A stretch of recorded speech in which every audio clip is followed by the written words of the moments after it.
Hello and welcome to Trading Movies. I'm Junaid, And I'm Omar. and today we're discussing the box office phenomenon that is Barbie. Hi, Barbie! Hi, Ken. Barbie. Hi, Barbie. Hi, Barbie. Hi, Barbie. Hi, Barbie. Hi, Barbie! Hi, Ken. All right, so Omar, we watched this opening weekend. We did the classic Barbenheimer. We watched Oppenheimer first, took a day break, and then watched Yes. Barbie. You already have our Oppenheimer review, guys. Yeah, Oppenheimer It's reviews on the up. channel. Do you want me to go through like a quick plot and the basics, and then we can get into our Let's thoughts do on the it. movie? Yeah. So the plot of this movie, FYI, there's going to be a spoiler. In an idealized Barbie world, one of the Barbies known as stereotypical Barbie has an existential crisis. In order to help alleviate her thoughts of dread, she decides to travel to the real world. Shenanigans ensue. That's about as much as I can explain this movie. Because it essentially is the... It's next to impossible to explain, though. Really, unless you Yes. like see it. Yeah, it's one you have to witness. Yeah, really. absolutely. It's written and directed by Greta Gerwig, and her writing partner is her husband, Noah Baumbach. Music is Mark Ronson, and it's starring Margot Robbie, who is also the executive producer. Yes. Ryan Gosling, America Ferrera, Kate McKinnon, Michael Cera, Issa Rae, Rhea Perlman, Will Ferrell, Kingsley Benadir, Simu Liu. All right, Omer, what did you think about this movie? This may be our first episode where we are on opposite sides on this one. Yeah, you did not enjoy this movie as much as I did. I was not... So I have my positives for this movie, but I've got my negatives, which took me out of the movie. They essentially took me out of the movie to a point where I would say ultimately, as a whole, I did not enjoy it. That's so interesting because I had the complete opposite. And I will say right off the top, Omer, you are empirically wrong because the box office Yes. has been insane. And maybe we should start with the box office too, because this is this review can live on, but what's going on right now in the box office is It's a insane. point in time. Yes. So we were talking about it earlier today, but it's been 7 days since the movie is released? 8 days? Because it came out Thursday night, yeah, right? true. Yep. It's done $500 million globally. Yeah, it's insane. It did $162 million its first weekend domestically. Yeah. So yeah, it's on this Monday, which is not a holiday Monday, just a Monday in the summer. It made $13 million. Yeah, it's not something I expected. I expected it to be a big weekend/week because of both movies, and I did expect Barbie to have a lead in terms of its box office numbers and be quite popular. 500 million in a week, I did not expect. But what's impressive is, though, it's not like Oppenheimer's having a bad week. Oppenheimer's having a great week. Yeah. And I think it's one of those instances where like a rising tide lifts all the boats, right? Yeah. Because both movies are doing fantastic. I just think there aren't a lot of movies that target the audience that Barbie targets. And when you feed an underserved audience, they're going to show up, It's kind of like Crazy Rich Asians, same kind of thing. No one expected it, but then when you feed an audience, they're going to show up for it and they're going to come in. I think there's something else to be said for this weekend that I really like, or that really gives me hope in terms of future movies to come, which is, I think it showcased that there's a large appetite out there for a huge box office success when the name Marvel isn't associated with it. Yeah. So when it's not a superhero, when it's not some kind of next movie in a series of movies, whether that's Marvel, whether that's DC, whether that's I don't know, like Star Wars, whatever it is, it's not that those movies that have brought these numbers this summer. This summer's been about two very different movies, completely different from anything we've seen ever, actually. Oppenheimer is very different, and Barbie is completely different. Yeah, and I think it also shows you like we should say Omer's right. It's not based on like comics, but it is technically based on intellectual property. Barbie was a previously thing, and Oppenheimer, the movie, is loosely based on the book on Oppenheimer, which was called Prometheus. Yes. So all of that to say, though, what the real thing that sets those two movies apart is that the directors at the forefront and the writers at the forefront of these movies were empowered by their studios to do whatever they saw fit, right? They were given like the opportunity to create really what they saw in their mind. Like the fact that Mattel is okay with their brand getting roasted in a movie about their number one toy. Yeah. That's awesome. Yes. Right? And then the fact that Greta Gerwig is like an up and coming. Well, no, she's here. She's presented herself. She made At this $500 point, million. she's here. She made Yeah. $500 million in a week. Like, we do not empower enough directors who are not like straight white men, you know? Yeah. And Greta Gerwig is just proof that you can come from a non-traditional route and you can still make entertaining movies. You don't have to be like the same cookie cutter, part of the same cinematic universe. What people really connect to are just good stories. It doesn't matter where it comes from. That's Yep. why a show like Squid Game can be successful. We don't speak Korean, right? Yeah. Like that's it. It's all But- about the content. Exactly. And I think that cycles awesomely back to what I loved most about this movie, which was the message. I thought the message of like individualism and the message of I mean, obviously there's a pretty overt feminist message, but overall it's empowering because if you look at this story, even if you look at the story from the perspective of Ken, what does he realize at the end of the movie? Oh, I'm not just and Ken. I can be my own person. Yeah. I don't need to follow the whatever the similar path is. And then obviously like the what I found the emotional core of the movie was the speech America Ferrera makes about being a woman and you know kind of being on a second fiddle all the time. Again, those are all things that people are aware of, right? But it's not ever like outwardly spoken in that fashion, like right in your face. And sometimes we just need to call things out. And I found that part of this movie really good because they make jokes at dudes' expenses and they call things out throughout the whole movie. And I really like that. What did you like with the movie? I liked the Barbie world. So the beginning of the movie had me. Can we talk about that? The set design in Barbie design was world amazing. So, dude, I was like low key. I was like, I want a daughter. I want. For many reasons, I want a daughter already, but I want a daughter now so you can to play like because the Barbie Playhouse looks sick, and I never got to. Play, I don't know if you did because you have a sister, but I never saw no Barbies in my house. No, I don't. No, my sister. I don't think. Well, I don't remember if she did play with Barbies, but I don't think she did. Not that I remember. Yeah, so people are telling me about all these toys and all these references. I'm like, I have no idea what these are. It's going right over my head. So I did research. Later on, I'll get into it. But this, I didn't know that was a real toy. I never played with that. Yeah, well, I mean, I knew that there were the sets, and the houses, and each house they show is like an actual toy. Yeah, that's why the product placement is insane. Which is in this really movie. cool. It's so smart. It's really cool. So the Barbie world was fantastic. I loved the beginning of them. I loved, they went to the lens of, hey, she's drinking but nothing's coming out of the cup. She's driving but she's looking around and the car's just moving on its own because essentially they're in a Barbie world and they're being played with I guess by people and nothing is actually real in their there's world. no like actual free will either, exactly right? So it was really fun to watch that part, how she just like, hey, I don't go downstairs, I just end up downstairs. So I just fly down. I love that. So I found the narration in that part really good too. Helen Mirren. That was really funny. Yeah, that was really funny. So I love that part. I loved when they introduced Ken. I like Ryan Gosling's character. Like his picturization of Ken. I thought it was great. What's his job? Beach. Loved it. So and I mean, just his general, the way he was played, he was funny. He was genuinely funny in the movie. I think that one thing we can say about this movie is all of the physical acting, like the way they acted like dolls, kind of moved like dolls, was really, really good. Really good. And like actresses, actors, all of them, the physical side of this movie was excellent. Even the dance sequences, like really well choreographed and well actioned. Exactly. Where this movie began to lose me was when they left Barbie World. So anyway, the positives were Barbie World for me. The comedy of Ryan Gosling. I did enjoy Will Ferrell in the film as well. Which does come in the LA part. But in general, the leaving Barbie World and coming to the real world, that portion of the movie is where I began getting lost. I did not like the real world either because I thought Barbie World was such a great creation. I didn't want to leave Barbie World. Exactly. It felt warm and fuzzy. I wish there was like a adventure within Barbie World as opposed to having to leave and get out.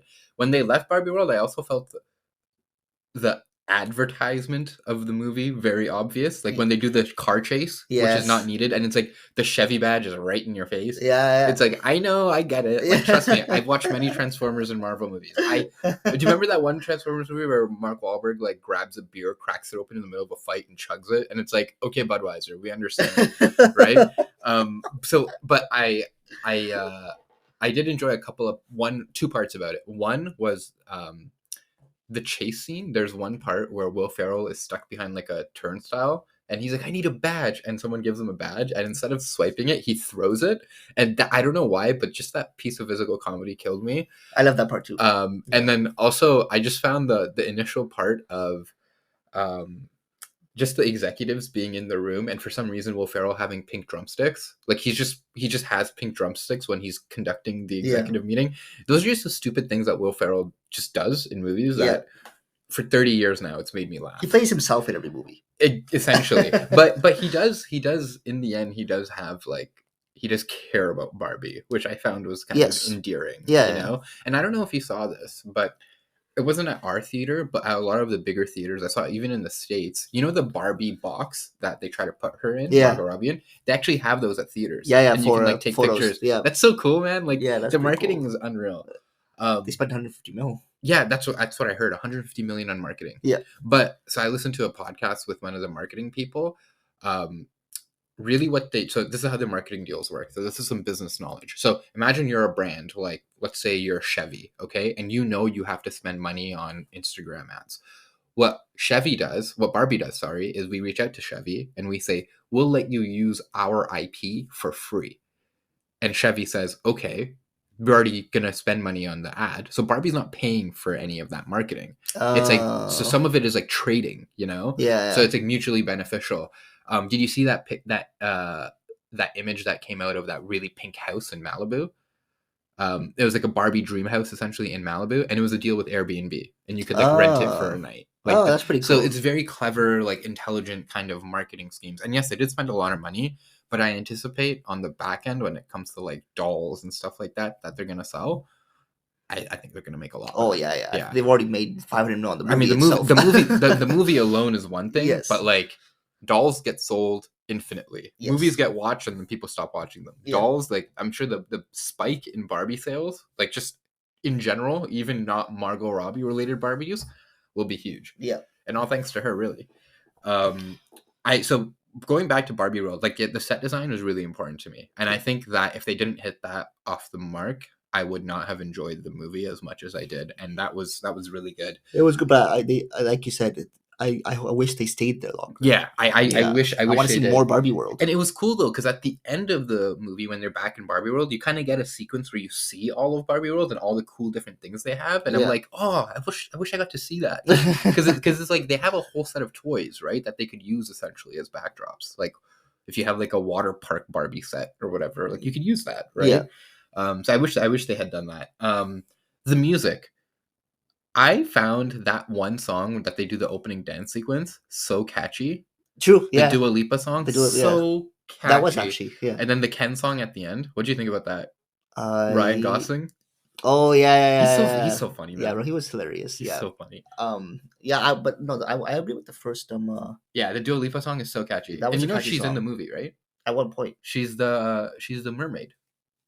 And then John Cena becomes the mermaid for a bit. Yeah. Okay, we gotta get into a couple of things though. Margot Robbie, what do you think about her acting? Oh, it was great. I honestly think she could like. So I was trying to do the math in my head because we're movie podcasters now. Yes. So like I was like Oscar wise, I'm like she could get nominated for Best Actress. I think she will. I think she will because of like. But what I do see, what I was saying to. What I said before the movie came out was that I don't think you could replace Margot Robbie with another actress. No, at all. Like you can look at Ryan Gosling's character, and like this is before the movie came out, so I was like, and Ryan Gosling was great, like amazing. But like before the movie came out, I was like, potentially Ryan Gosling could have been played by someone else too.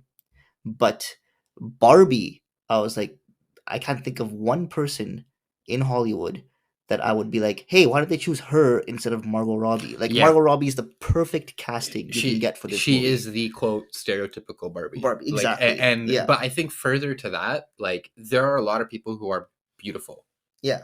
But being able to be beautiful and that acting and the physicality of the role combined with it, she really hit it out of the park. And let's be honest. Been a fan of her for a long time. Wolf of Wall Street. She was 20 years old in that movie, and everyone was like, "Whoa, who is this person?" Like that. The scene she steals some scenes from Leo in that movie. Yeah. Right. And she was like, no one really knew anything about her. Yeah. So the fact that she's a good actress, that shouldn't come as a surprise. I think what's impressive is that like her performance at times was touching in what should be a comedy movie. Like there are times where Barbie tears up, or when she Yeah. comes to like a realization about her life, and you're like, why do I feel emotions in a Barbie movie? Right? Yeah. Like why? And that's just acting and good writing. But Exactly. like she really she carries the film, and I don't think this movie does what it does if she's not in it. Absolutely. Do you know who was Absolutely. attached to the movie before her? No. Oh, this is gonna blow your mind. Who was it? Amy Schumer. Obviously, would have been a completely different movie. Would have been a completely different movie. I But didn't know this movie was in talks before Margot Robbie brought it up. so it was. So I was gonna save this for later. So this was owned. The IP was owned by a different studio before, Okay. and then they lost their rights. And Margot Robbie and her production team, whatever her business, stepped in and they bought it. Okay. So she owned the rights to make the movie, and she was executive producing it. So she hired Greta Gerwig and Noah Baumbach to write the movie. Okay. Then when she finishes writing the movie, Greta Gerwig's like, I kind of want to direct this movie. And Margot Robbie is like, I'm the executive producer. So yeah, okay, you can direct it. And so Greta Gerwig would not have gotten this job if Margot Robbie didn't give her the green light.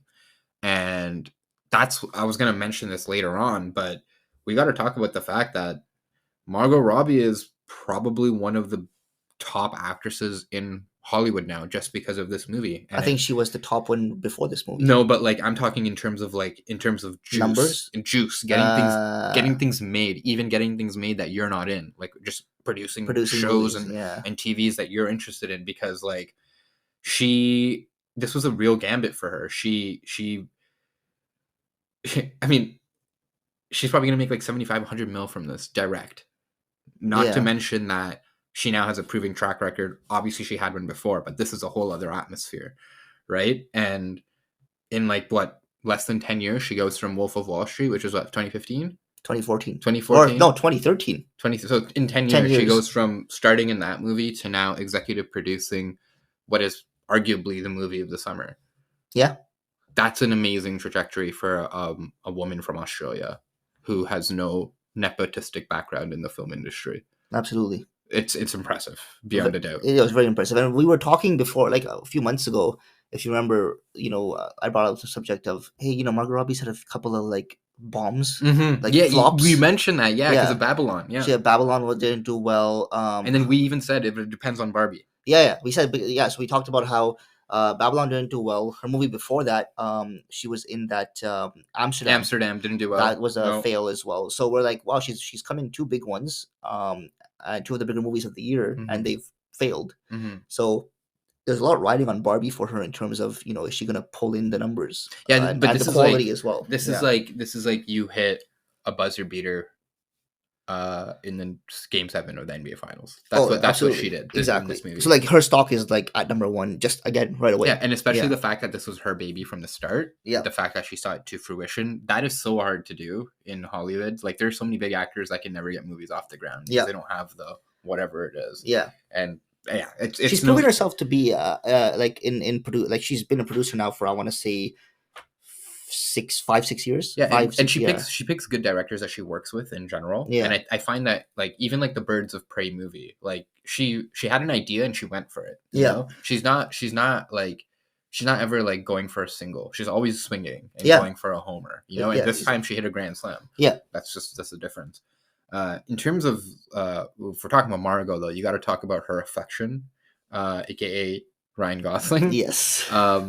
I think it's safe to say that you loved his performance in this movie. Oh, I loved it. Yeah, he was so funny. He's such a good airhead. He's a great airhead, and he was. I mean, Ryan Gosling gives you that like calm, cool, collected vibe. So he had that like cool, like chill guy vibe. But then like he's also trying to act hard. He's also trying to act hard. Super and, act hard. Yeah, it's so. Which I loved. I love that part of it. Like I love that he did that. Yeah, like him trying to be included and getting jealous at like Barbie saying hi to another Ken is so funny. But I love the over the top acting. That's what makes this movie so funny though, is because like a lot of people don't get overacting. Overacting has its place. Yeah, there are moments in time. This movie is made for overacting. Exactly. You need overacting in this movie. I think that's why I like Barbie Land so much more. It's because Barbie Land, it makes sense to overact. The performances make sense. Yeah. Right? But then doing it in the regular world, it's funny for a bit, but then it gets boring after a while, right? It's like fish out of water. It's like I want to see them in Barbie world. Yeah. That's it. Exactly. He we already mentioned I love his job being Beach. His abs just absolutely on point. I don't know what I don't looks know what, exactly like the doll. yeah, Like- I don't know what his workout regime was like. I'm assuming they must have had like an ab ripper on set between scenes. He's just Yeah. working out. His singing was hilarious. Yep. It's got 3 million streams overnight after its release on Spotify. Oh yeah. The Ken song, yeah. Him discovering the patriarchy was really funny. I love that part. And that was in LA, and that Yeah. was so funny. And then he goes to the library and gets books on trucks and horses. Yeah. I'm like, it's such a dude thing. And then one of the funniest moments of physical comedy I found was when the women take back Barbie Land and him and the boys come from their beach fight, Yeah. and they're all fake galloping on horses, like fake. I was like, I don't know who thought of this, but that's hilarious. Like, I haven't fake galloped in a long time, but it's funny. Yeah. It's funny when grown ass men are doing it. I'm like, this man is a father of like 3 or whatever, and he's galloping for money. Like, it was so jokes. Yeah, so I just think his acting was awesome. And you're right, someone else could have played him, but I don't think the performance could have been the same. No, after seeing the movie too, I was just like, nah, man, I can't. No one else. It's their Barbie and their Ken. And Greta Gerwig has said that they're not going to make a Barbie 2. And I'm glad for it. I don't think they need to, because their performances are then like in amber. You know, it's like it's just it. It doesn't ruin the legacy at all. Yeah. The last actor I wanted to talk about, or actress I should say, was America Ferrera. Have you watched the show Superstore? Yes, I have. I like her in that show. I love Superstore. Yeah. And I thought she was like playing such an Amy in this movie. Like, I felt like she was very similar. Like, very similar character. Has a husband, has a daughter, you know, has a fiction relationship with her daughter, wants to get closer to her, which are like similar beats to the show. But I think her highlight was the speech that she makes in Barbie Land, which was brilliant, about just, you know, the plight of the modern woman. And I think what makes it even more kind of impactful is that her husband through this movie is just a normal good guy. Yeah. Like, he's supportive, he's trying to learn Spanish. He's not some like evil villain. Yeah, you know? exactly. It just it goes to show you though that like a person's experience, they can be surrounded by all these good things, but their experience can still be impacted by something out of their control, whether it's their gender or their skin color or whatever. So I found that whole characterization, her character, was really impressive. And with that being said, her daughter roasting Barbie. Yeah. Bro, that was a stab in the heart, man. Gen Z was so clutch at that moment. Yes. Yeah. Like, it was brilliant. And like Margot Robbie just standing there, like breaking down. She's like, I need to go. Thank you. It's always great when someone gets insulted and they say thank you and leave. Yes. Like, that's like, great. You fed me my meal. Exactly. Now I shall go.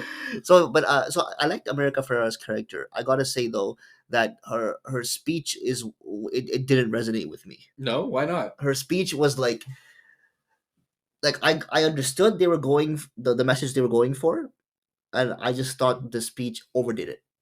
I think it hit the right mark. For me, her speech was getting cringe. You think it was too long? I think it was long, and I think it was a bit much. I think it was unnecessary. I would disagrue with that, because I think that that's the only point in the movie where her character gets any point to shine. And I think that's the whole point, is that she needs to plant that idea so that stereotype Barbie then makes a choice at the end of the movie. Okay, I can see that. Yeah. To make, like, she's like, I understand that real women, because Barbie is not real, go through these issues, but it's my choice to then choose to go down that path if I want to become a real person.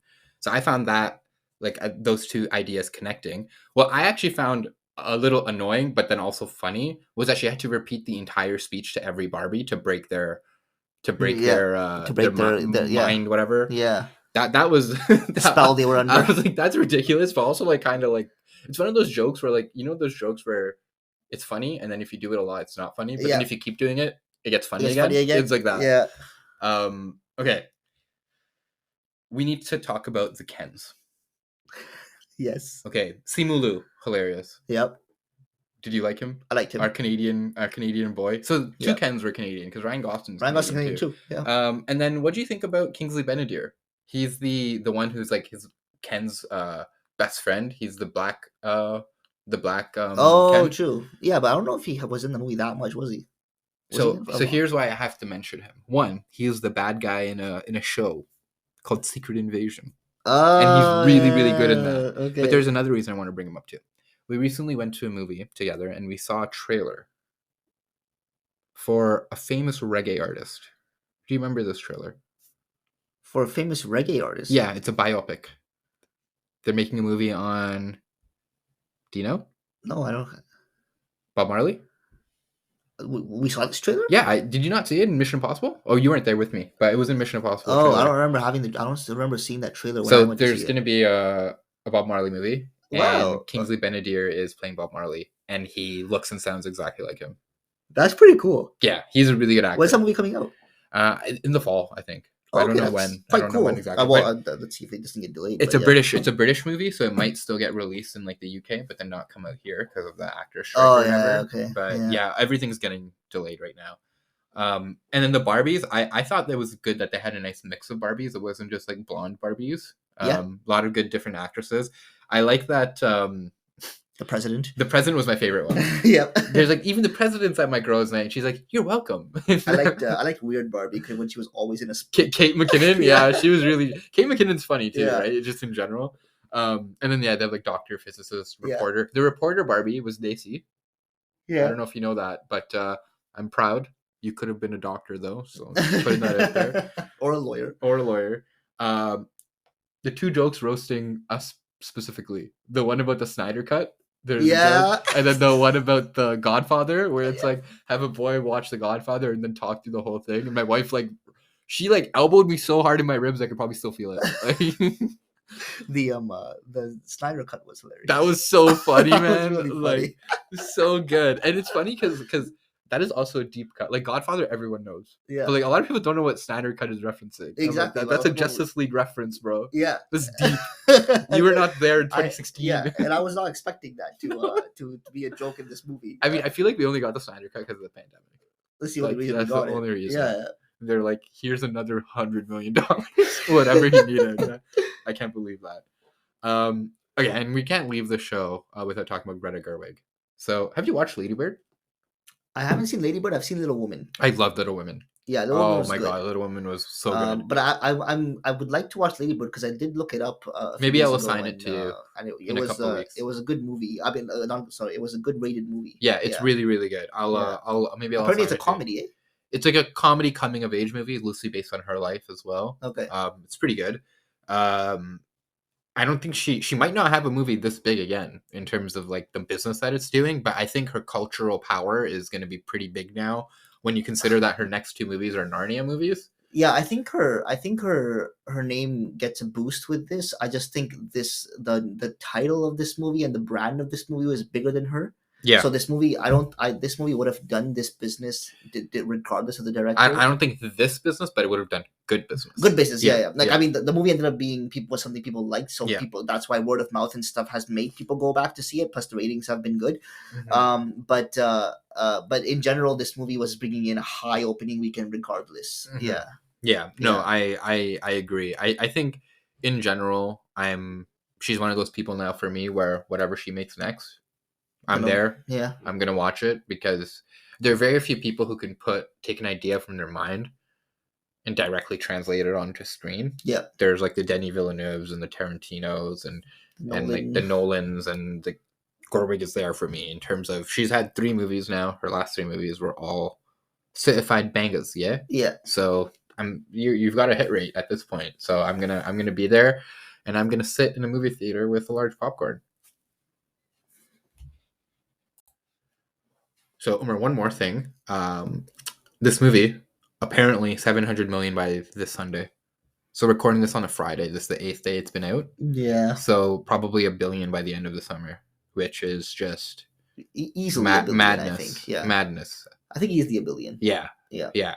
Amazing. I anytime a movie makes that much. But like I have in my notes here, you mentioned this earlier. They did spend 150 million on marketing. I'm going to name a couple of the marketing partners. They had over 100 partners. Chevy, Airbnb, Aldo, Burger King, Forever 21, Gap, Hot Topic, Primark. That's like 4 clothing companies. Yeah. Just right there. Yeah, big ones too. Yeah. Good for them, man. Forever 21, Hot Topic, Gap, and Primark. All yeah. So, I mean, maybe this is too late, 30 minutes late into a podcast to mention, but you and I are not the target audience for this movie. So maybe we weren't getting inundated with the Barbie product ads as much as other people. But from my understanding, they were pretty hard on like the SEO. Yeah, so see, I didn't. I'm sure people who are, or I'm sure the women who have been really who grew up with Barbie and stuff got a lot more of that. Yeah. I didn't pick. I heard there was a lot. Yeah. So I personally didn't pick it up. No, me neither. Yeah. But I know one thing though, when they dropped that meme generator where it's like Barbie and it's like this Barbie has seasonal depression or whatever, and like it'd be a picture and it'd be like the Barbie ad. Yeah. That went viral on my Instagram. Like I saw people posting like Barbie pictures like for like days afterwards. It had a very good marketing campaign. It's going to be studied for years. I think its marketing campaign is one of the best I've seen ever. Yeah. So funny thing about this movie, Omar, is you know how we watch Marvel movies and we have like Easter eggs? Yes. It's like, oh, this guy's from this movie or this. So obviously you and I don't have any background with Barbie. We know probably we from walking in toy aisles that there are different Barbies, obviously. Like, you know, there's a horse Barbie or whatever. But this movie, what was interesting and what I appreciate Greta Gerwig for is she included these Barbies as kind of like Easter eggs for Barbie fans. So there was one character, Midge, who they show at the beginning. She's played by Emerald Fennell, who's pregnant Barbie. And so she's originally Barbie's friend. And then they're like, we're going to release another version in the 90s. I think it was in the 90s. 2002. Where she's pregnant. And she's pregnant and it comes with Dr. Barbie. So it's like, you know, the dolls play together or whatever. And the backlash was swift. People were like, you cannot show a doll that's pregnant. How dare you? and then Mattel was like, but like, she's not like a teenager. She's just a woman with a baby. Like, what do you want? So like later packaging, they would include like a cutout of Alan, Michael Cera's character, like as her husband. Oh, no way. Yeah. Like it was that intense. I was like, bro, this is post 9/11. We had bigger problems. Why are you guys focused on this? And then so it's just like people just got so like angry over it. There were a lot of different Barbies, obviously, that we saw in the movie that were real ones, like President Barbie, Writer Barbie, Lawyer Barbie, Judge Barbie, Mermaid Barbie, Reporter Barbie, Doctor Barbie. I want to talk to you about Alan, Michael Cera's character. The 5 seconds he was in. He got a fight scene. Okay. Oh, true, he did. He got a fight scene. Yeah. But yeah, Alan was originally released because Barbie and Ken were like a couple, and Barbie had Midge as her friend, who then later became the pregnant Midge. So they're like, wait, there's like a third wheel. we need a friend for Ken who can date Midge, and that became Alan. And Alan's just like a boring character. Yeah. He doesn't get to do anything.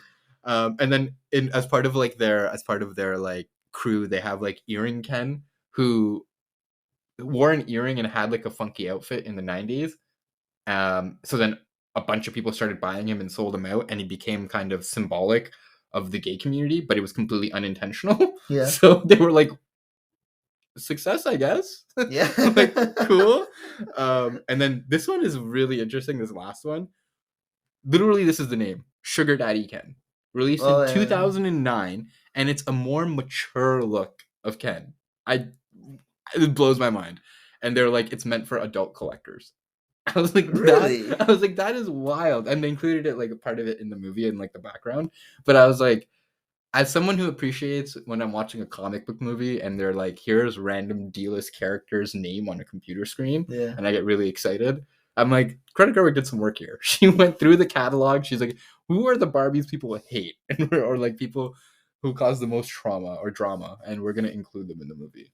So she did. No one can deny her from saying that she really went through the IP, you know? Yeah. She worked at it. But see, a lot of these references, like Sugar Daddy Ken and stuff, they went right over my head. I watched like probably like 40 minutes of YouTube videos, and then I read a bunch of things on like Reddit and like articles. Yeah. There are a lot of articles about the movie now because it's done so much business. Yeah. It was impossible for me to do full research on this movie because like Greta Gerwig is doing so many interviews. Oh yeah. Like, there's so much stuff coming out. Yeah. I did hear one thing though, that in the middle of the movie there was like a fart song, and they put it to test audiences, and a fart opera, and test audiences did not like it. But Greta Gerwig thought it was really funny. No way, I want to see I that. think it was like the Kens doing it. I'm not sure. But I was like, I would have enjoyed that. That's so random. Like, okay, cool, good for you. But with that being said, guys, that's all we have to say about Barbie. Anything else to add?